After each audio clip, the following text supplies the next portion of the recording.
She's been Hollywood's understated icon for decades, captivating audiences with understated grace, fierce vulnerability, and performances that linger long after the credits roll. Yet behind Diane Lane's poised smile lies a history of whispered rumors and off-camera liaisons that have fueled tabloid fantasies for years. Now, in an exclusive sit-down, Lane breaks her silence for the first time on the rumors that dogged her career: affairs with co-stars, behind-the-scenes romances, and alleged betrayals that seemed at odds with her image as America's girl next door turned introspective leading lady. Tonight, we unpack why her revelations matter, how they reshape our understanding of fame, and what they tell us about the fragile machinery of celebrity mythmaking. It begins with her breakthrough in the early 1980s. Fresh-faced and bold in The Outsiders, Lane dazzled as the object of longing in Francis Ford Coppola's coming-of-age saga. Yet even on that set, gossip columns buzzed with speculation. Was she more than Sylvia to her co-star Matt Dillon? Reports of late-night coffee runs and prolonged rehearsals stoked the idea of a clandestine attraction. Lane always deflected, crediting those rumors to Hollywood's appetite for pairing beautiful leads. But now, decades later, she confirms there were moments when on-screen chemistry transcended the script, and she wrestled with whether honesty would undermine the carefully crafted narratives audiences held dear. Contrast that youthful uncertainty with her later years, when Lane's talent evolved into layered depth in films like Unfaithful and Under the Tuscan Sun. Around the release of Unfaithful in 2002, scandal reached a fever pitch. Paparazzi photos appeared to show her and co-star Olivier Martinez sharing whispered embrace far from studio lights. Sensational headlines declared affair in France, yet Lane insisted those were rehearsals, not romance. In our conversation, she reveals the truth behind those images, a physicality born of trust required by the screenplay's steamy demands, and a camera work designed to heighten tension, not truth. Still, the public ate up the narrative of sullied marriage and illicit passion, cementing an affair rumor that followed her for years. Even as Lane built her reputation on effortless versatility, moving from historical epics to indie dramas and earning acclaim on Broadway, she found herself navigating the fallout of tabloid stories that blurred career promotion with personal scandal. Paparazzi lurked outside auditions, seeking the slightest hint of intrigue, while publicists scrambled to frame each rumor as either harmless gossip or malicious defamation. Lane learned to master the dance of media deflection, a witty retort here, a gracious denial there, and always an emphasis on the work over the whisper campaigns. Yet behind closed doors, those whispers created doubt, both in her own choices and in the public's tender loyalty.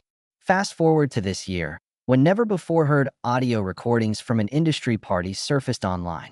In them, Diane Lane can be heard casually joking with producers about missing the final call sheet because she was entangled in a passionate conversation with a director.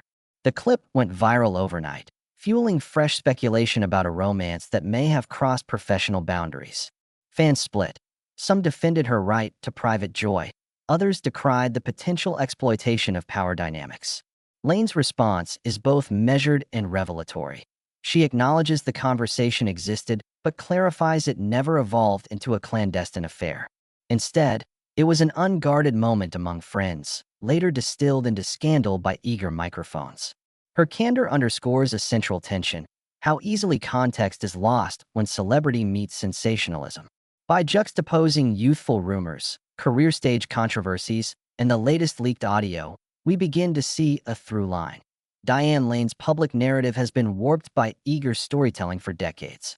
Tonight's deep dive will guide you through that distortion, examining the mechanics of Hollywood gossip, the personal toll of living under a microscope, and Lane's journey from reactive denials to proactive storytelling. With contrast framing, smooth transitions, and empathetic insight, we'll uncover why finally hearing Diane Lane's truth changes not only her story, but our understanding of how celebrity culture thrives on the blurry boundary between fact and fiction. In the years following The Outsiders, Diane Lane became adept at sidestepping the rumor mill that swirled around every set she stepped onto. Early tabloids delighted in pairing her with co-stars whose on-screen chemistry was electric. Matt Dillon, Patrick Swayze, even Johnny Depp briefly earned headlines after a shared, deep conversation, over coffee during a walk on the moon rehearsals.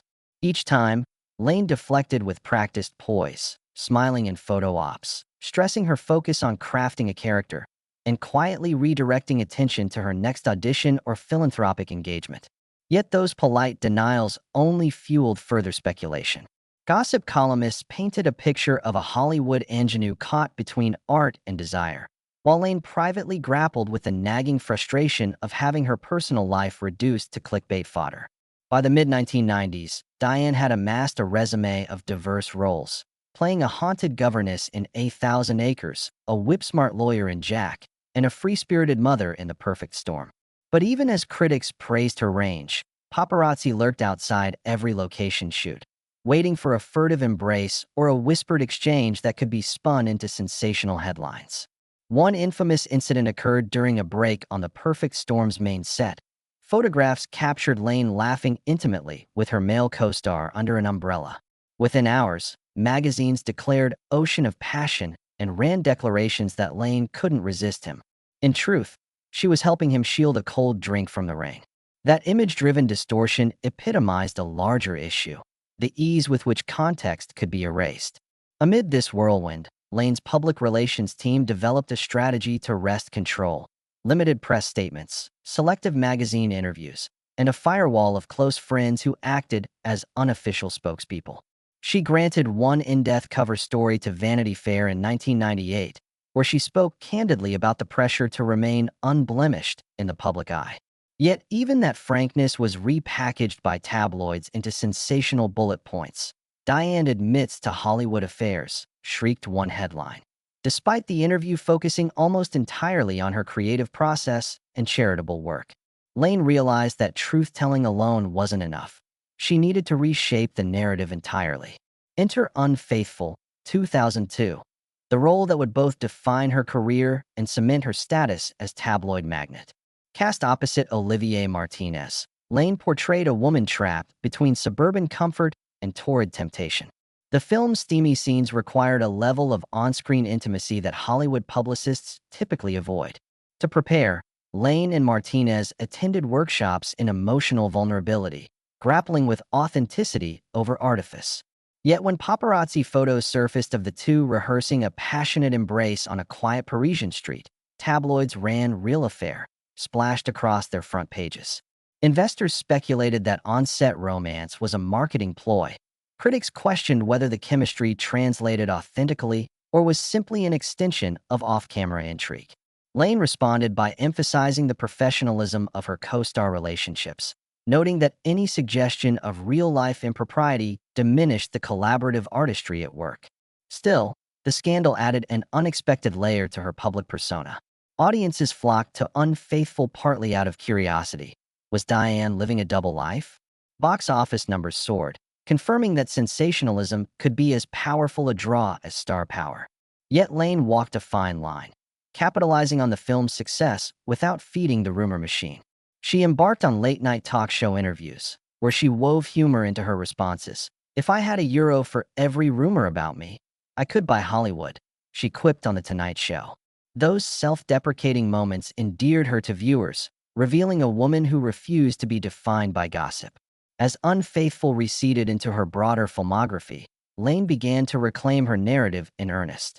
She delivered award-worthy performances in Under the Tuscan Sun, 2003, and A Walk on the Moon, 1999, roles that celebrated her emotional depth rather than her off-screen associations. Slowly, the rumor mill lost steam as audiences came to value her craft over her private life. Yet faint echoes of earlier scandals persisted. Web searches for Diane Lane affair continued to outpace searches for Diane Lane interview. It wasn't until this year's revelation of the party audio, where she jokingly lamented missing a call sheet due to an entanglement in conversation, that the tabloids roared back to life.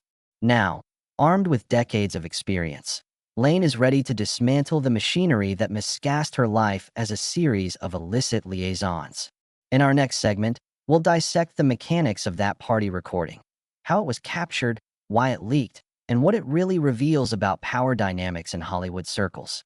We'll also hear from media experts on the ethics of turning private banter into public scandal and explore how Lane's measured response may finally tip the scales in favor of truth over tabloid sensationalism. At an invitation-only industry party in early 2023, Diane Lane arrived expecting a relaxed evening among friends and collaborators.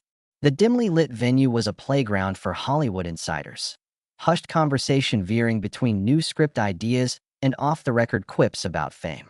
Unbeknownst to most attendees, a hidden directional microphone near the stage picked up private banter. Among the conversations recorded was Diane laughing about missing a call sheet due to what she called an entanglement in a passionate discussion with a director friend. The clip was lighthearted, entirely lacking romantic intent, yet once it leaked, tabloids seized on it as proof of another scandalous affair. The audio surfaced on a celebrity gossip platform within 24 hours of the party, courtesy of an anonymous tipster. The platform posted a sensational headline that framed the snippet as Diane Lane's secret romance revealed, accompanied by decontextualized quotes. Within hours, mainstream media outlets picked up the story, and social media amplified it with breathtaking speed. Fans and critics retweeted the clip thousands of times, speculating about the director's identity and the possible career implications. In reality, the director in question had been a mentor and longtime friend who shared Lane's passion for script development, making the entanglement a euphemism for creative collaboration rather than a clandestine romance. Legal experts have weighed in on the ethics of recording private conversations without consent. Entertainment lawyers note that California and New York are two-party consent states, meaning all recorded parties must agree to the taping. The unauthorized nature of the recording exposed both the platform that published it and the tipster to potential lawsuits for invasion of privacy and defamation. Yet by the time any legal action could stall the spread, the damage was done. As one prominent media law attorney observed, even if you win in court, winning back public perception is another battle entirely. Media ethicists also criticized the rapid repackaging of private banter for mass consumption. They argue that in the race for clicks, context collapses. An ethicist at a leading journalism school pointed out that frames matter. A sentence about forgetting a call sheet easily becomes a scandalous confession when divorced from its original meaning. Tabloid editors rely on this decontextualization technique to transform mundane remarks into sensational headlines. This practice, critics say, undermines trust in journalism and reinforces a culture of voyeurism where every whispered joke becomes potential ammunition in a rumor war. Diane Lane's response has been both cautious and firm. Instead of unleashing a flurry of denial, she requested a brief public statement to clarify the facts, that the director was a long-term collaborator, that her words were playful banter about creative brainstorming, and that no romantic involvement existed. She accompanied the statement with an invitation to focus on her upcoming work and charitable initiatives, steering attention back to her professional achievements. This measured approach contrasts sharply with past reactive denials that often fueled further speculation, signaling Lane's evolution in managing her personal narrative with strategic precision and clarity. Her team sent takedown notices and Lane granted an exclusive interview explaining the clip's true context. A fun night with friends, not a secret rendezvous. Her candid tone undercut the tabloid spin and resonated with readers. Commentators praised her strategy of reframing the story, acknowledging the recording while clarifying its meaning, as a model for public figures facing leaks in a fast-moving media landscape. Her balanced approach suggests a new playbook for celebrity public relations. This episode reveals the precarious balance celebrities navigate between privacy and publicity. A single soundbite, plucked out of context, can overshadow decades of disciplined craft and personal integrity. Yet it also underscores an opportunity. Genuine voice remains a powerful tool to dismantle sensationalism. Diane Lane's latest strategy blends legal recourse, authentic storytelling, and redirection to substantive work. Shifting focus from rumor to artistry, we'll explore how Lane's emerging memoir further solidifies her narrative sovereignty by offering unfiltered insights into her life, art, and the challenges of staying true to oneself amid relentless media scrutiny. Diane Lane's recently released memoir, Behind the Silver Screen, arrives like a beacon of authenticity in a sea of sensational headlines. Spanning 300 pages, It merges intimate diary-like entries with essayistic reflections, revealing the woman behind the tabloid caricatures. In one chapter, she recounts her teenage infatuation with co-stars, explaining how her youthful heart led to whispered rumors that were never meant to become gossip fodder. Elsewhere, she dissects the psychology of desire and decision, offering snapshots of late-night conversations with directors and co-stars that demystify the infamous party audio. The prose is direct and unguarded, intentionally weaving vulnerability into each anecdote. Readers encounter Lane's voice unfiltered, alternately wry, poignant, even self-critical, transforming past scandals into lessons about the pitfalls of fame. One standout passage addresses the aftermath of the unfaithful craze. Writing in vivid detail, Lane confesses how she felt trapped by the film's marketing team, who peppered interviews with innuendo-laden questions and orchestrated contrived photo ops. She recalls slamming her dressing room door and scribbling a manifesto titled, "I am more than my roles," which she later published as an appendix. That raw appendix, filled with unreleased poetry, sketches, and personal manifestos, casts new light on her resilience and artistry. By juxtaposing public rumor with private candor, the memoir recasts scandal as a catalyst for creative liberation rather than moral failing. Critics have lauded Behind the Silver Screen for its structural innovation, each chapter framed around a central rumor, followed by the factual narrative and reflective essays that dismantle falsehoods. This myth versus reality format mirrors contrast framing, guiding readers through rumors' life cycle, inception, amplification, and resolution.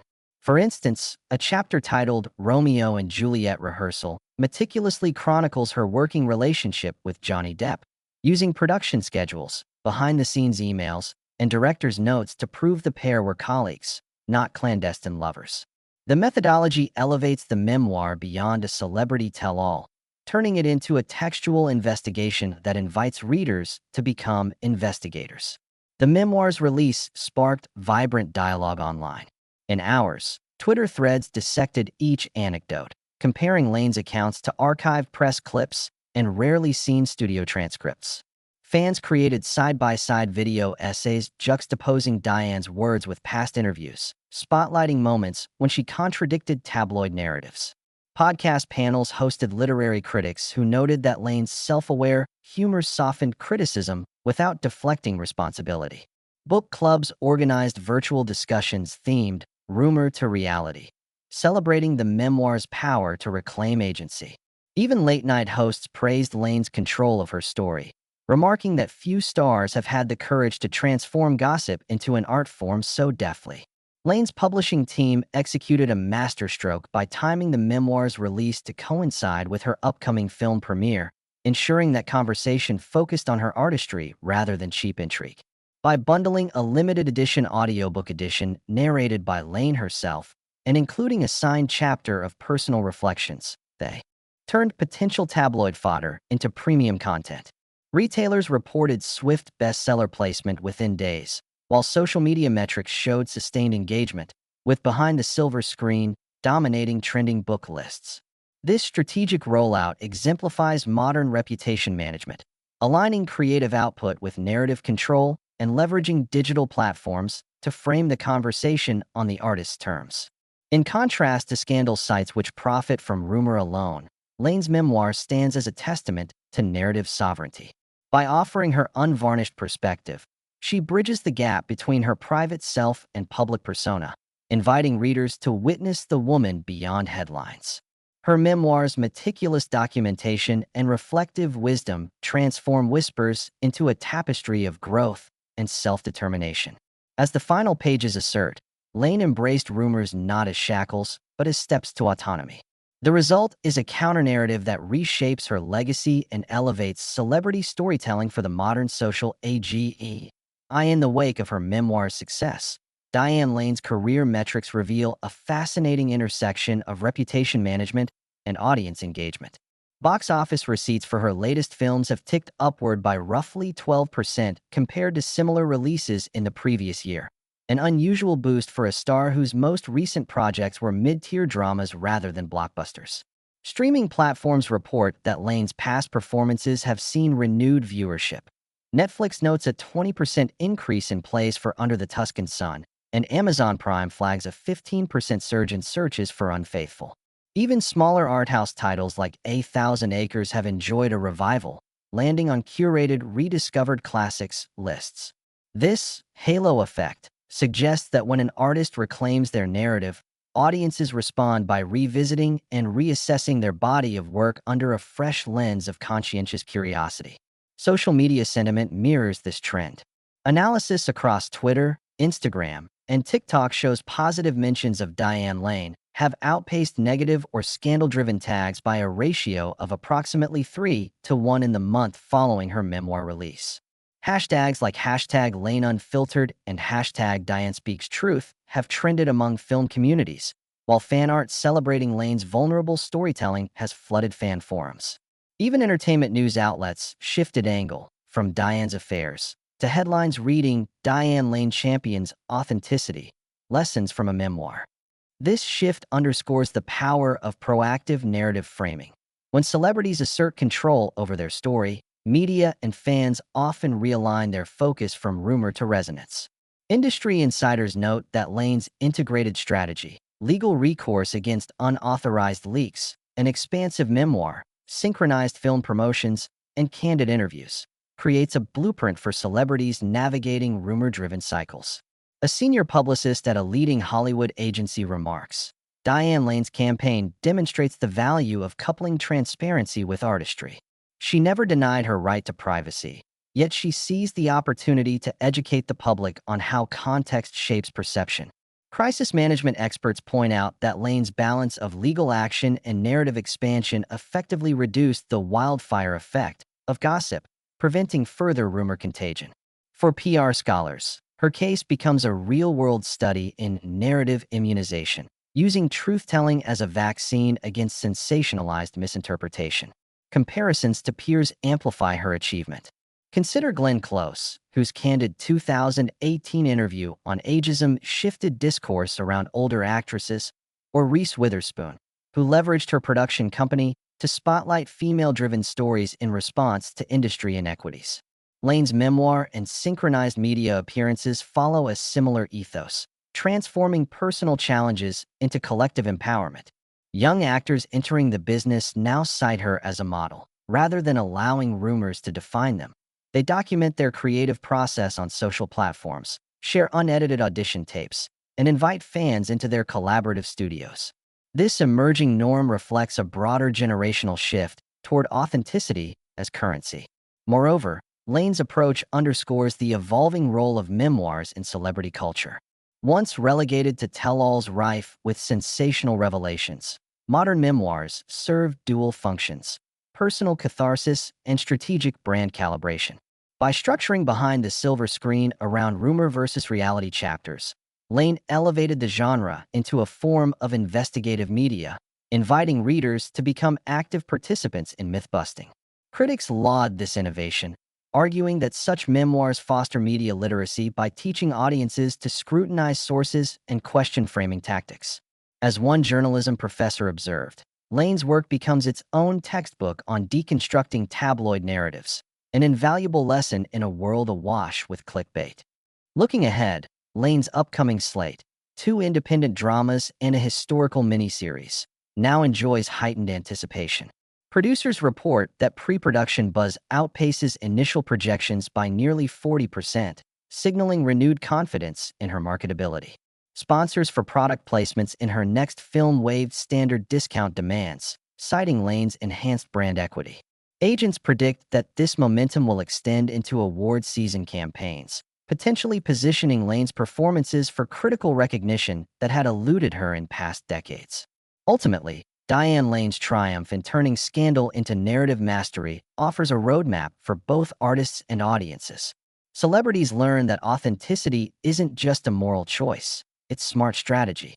Fans discover the importance of context and the human cost of rumor mills. And the industry gains a case study in how to transform potential reputation crises into opportunities for renewed engagement. As Diane Lane herself writes in her memoir's closing lines, "Truth is the prism through which art shines brightest," a credo she now lives on page and screen alike. Throughout Diane Lane's journey, she has transformed each rumor into an opportunity to reclaim her identity and reshape her legacy. From her early days on The Outsiders to her undeniable brilliance in mature roles, she has navigated a relentless media landscape with resilience and grace. Rather than rejecting every whisper or indulging every scandal, Lane chose to confront each narrative head-on using truth as her guiding principle. Her story reminds us that the power of narrative belongs to those willing to own their stories and reframe the conversation on their own terms. By coupling legal action with strategic storytelling, she showed that taking back context can neutralize unfounded allegations and redirect public discourse. Her memoir, Behind the Silver Screen, stands as a landmark in celebrity autobiography by combining myth-busting essays with candid personal reflections. Each chapter deconstructs a rumor, traces its origins, and then offers a transparent account of the real events beneath the sensational headlines. This structure not only informs readers, but also empowers them to become critical consumers of media, recognizing framing biases and clickbait traps. Beyond the pages of her memoir, Lane's coordinated media appearances reinforced her narrative sovereignty.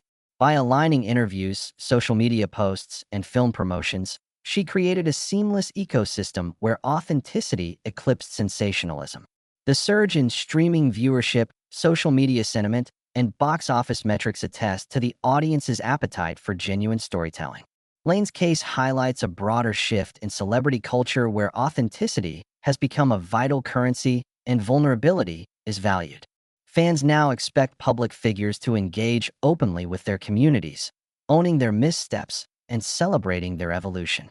Modern platforms reward transparency with loyalty, transforming occasional slips into moments of intimacy that deepen fan connections. In effect, Lane's rumination on rumors offers a playbook for navigating an era of social media scrutiny and tabloid fascination. When private banter unleashed fresh speculation, she responded not with defiance, but with clarifying narrative and creative output. That swift pivot prevented the rumor from dominating her film projects and allowed audiences to focus on her craft instead. Additionally, by timing her memoir release to coincide with a film premiere, she